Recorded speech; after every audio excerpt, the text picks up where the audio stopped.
ini adalah sebuah momentum peringatan Hari Guru Nasional sekaligus momentum Hari Pahlawan. Maka di sana ada sinergi, guru adalah pahlawan tanpa tanda jasa. Yang kedua, mari kita ikuti gerak jalan kreasi ini dengan penuh sportif dan jangan lupa tertib lalu lintasnya, hati-hati di jalan Bapak Ibu sekalian.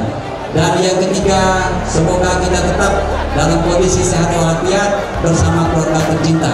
Demikian, terima kasih, mohon maaf atas segala kekurangannya. Jazakumullah khairan katsiran. Wallahu muwaffiq ila aqwamit thoriq. Wassalamualaikum warahmatullahi wabarakatuh.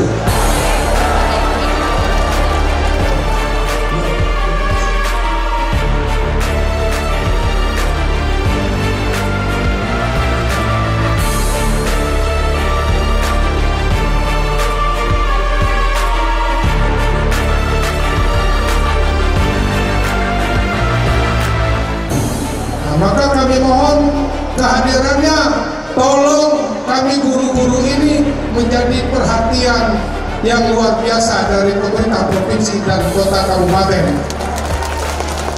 Saya lupa, mana yang dari kabupaten luar Palembang? Ada, terima kasih.